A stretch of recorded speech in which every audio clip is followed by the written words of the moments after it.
The government shutdown is going on its fourth week right now, and it doesn't seem to have any indication that it's going to end, especially if the activities of the congressional Democrats are any indicator. Yesterday, the president came out and offered the very first concession of this negotiation, the concession that most of the people out there said that congressional Democrats should have demanded, and the concession that most of the people on the right said the president should have offered in order to get his wall funding. Let's see what the president has to say about this.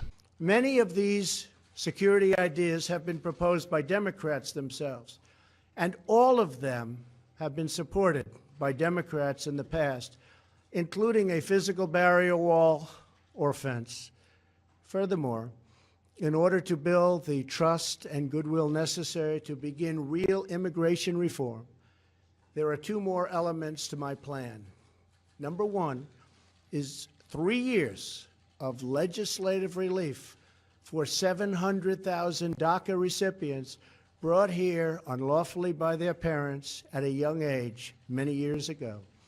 This extension will give them access to work permits, Social Security numbers, and protection from deportation, most importantly. Secondly, our proposal provides a 3-year extension of temporary protected status, or TPS. This means that 300,000 immigrants whose protected status is facing expiration will now have 3 more years of certainty so that Congress can work on a larger immigration deal, which everybody wants, Republicans and Democrats. In the hours that followed the president's speech, Democrats came out with a series of canned responses and tweets, all essentially saying the fact that they had no intention on using DACA as a bargaining chip or moving at all on any form of wall funding for the president. Kamala Harris came out with this tweet saying that the DACA children or the 800,000 workers are not to be used as bargaining chips, and the president should just stop trying to make any sort of bargain and open the government up now. This is very funny to me because when DACA was about to end, the congressional Democrats would do anything within the grasp of their power and even beyond the grasp of their power to keep the DACA program going. Let's look at what I had to say when the DACA program was ending about this very incident. One of the things about DACA that surprises me the most is the fact that so many people are so mad about the fact that our president has chosen to rescind the program after he told the Congress 6 months ago that they had 6 months to come up with a legislative solution for the program.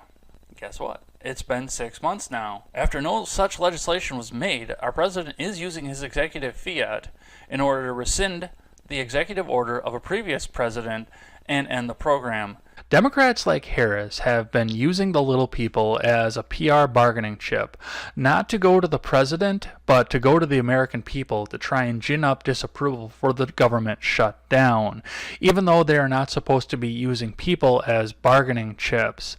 But the actions and the tweets of congressional Democrats really show the fact that this is something that only affects the little people.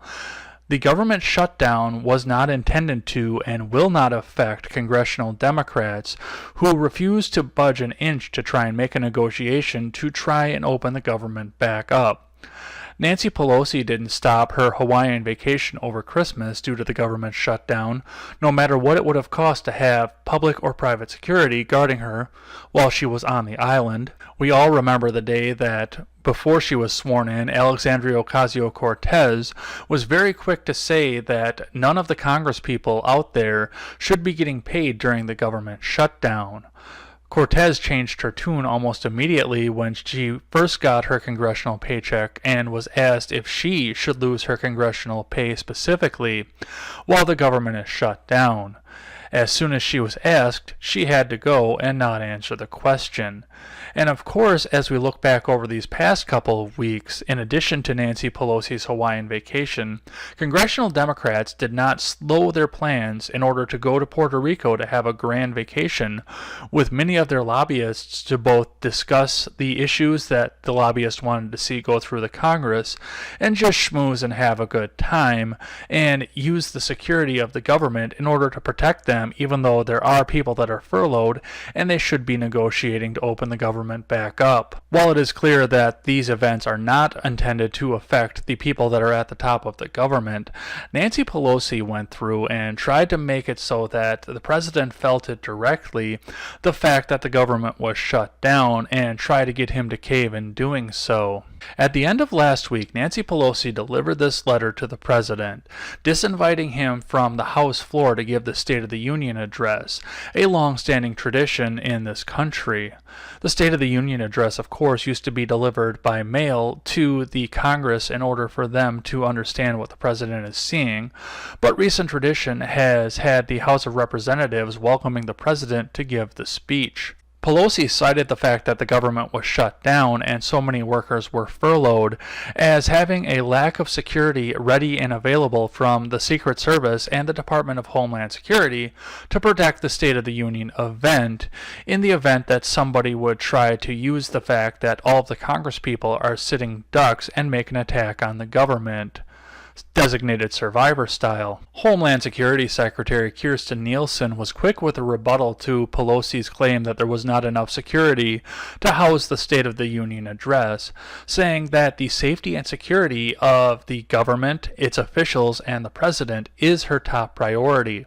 All of her agents that are furloughed accept the fact that they're not going to get paid now, but they will get full reimbursement once the government opens back up, as is the case with all other furloughed federal employees at the time. Almost immediately, as Pelosi was getting ready to board a military plane to go overseas for a PR and diplomatic trip to places like Egypt and Afghanistan, Trump issued a letter to the office of Nancy Pelosi saying that he was going to put that particular trip off because she would not be able to use the military plane or the military security to go on her trip, citing the fact that indeed 800,000 people in the government are shut down and it would be inappropriate for Pelosi to be using that money to make that trip at this very time. Trump was sympathetic to the fact that Pelosi felt the need to go on this public relations trip overseas and offered her the option to use private security and commercial airlines to take the trip,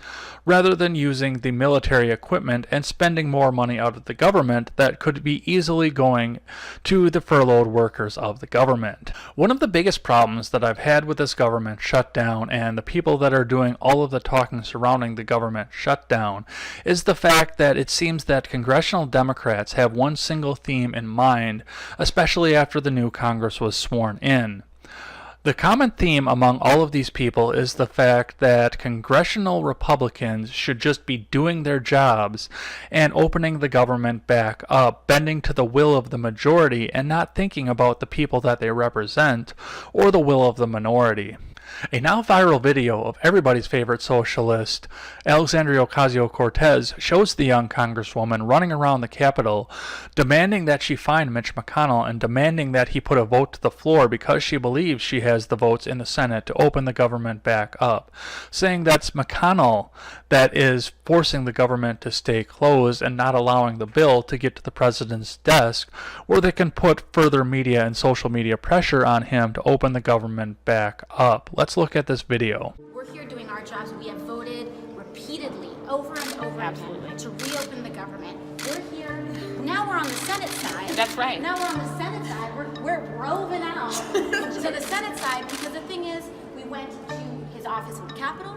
We went to his office here in the Russell Building. We went to the floor. We went to the cloakroom. He's not in the cloakroom. He's not in the Capitol. He's not in the Russell Building. He's not in the floor of the Senate. And 800,000 people don't have their paychecks. So where's Mitch? It's interesting the thought that Cortez and other people in Congress believe that it is Congress's job just to bend to the will of the majority and ignore the wills of the minority or any sort of negotiation that most of us who are familiar with parliamentary politics agree is a part of the process of making sure that the best laws get out there and take care of the most people. But what we forget is what happened immediately before the government shut down. On the day before the shutdown, Paul Ryan got a bill through Congress that had $5.7 billion of wall funding that Pelosi swore that he would never have the votes to get. That bill went over to the Senate, where the Senate ignored the will of the majority and just let the bill die. This is what lapsed the government into the shutdown that everyone is claiming the Trump shut down, in spite of the fact that the continuing resolution never got to his desk, nor has any other continuing resolution at this point. If bending to the will of the majority and opening the government back up is a congressperson's job, then we need to look at the fact that Senate Democrats did not do their jobs on 12/21. They are the reason that the government is shut down, as I continually tell on Twitter and every other social media platform that I talk on. If opening the government back up is the most important thing to congressional Democrats, which it appears that it is, then it is time for congressional Democrats to come together and start doing their own job as they have prescribed that congressional Republicans do. It's not their job to bend to the will of the majority. It is their job to come to the table and negotiate and try and come at it from both sides and come up with a bill, resolution, or law that will benefit the most people and will benefit both sides. Compromise has been a part of our country since we've had a country, and we were never designed to be ruled by mob rule. In essence, we were designed to be ruled by negotiation and making sure that the rights of the minority were not trampled by the rights of the majority. What do you think about the president's concession to the 3-year plan for DACA?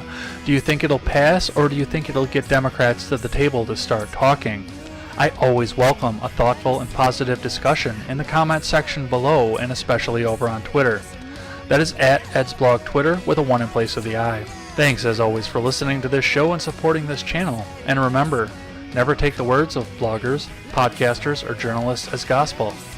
Find all the facts and draw your own conclusions. Take care.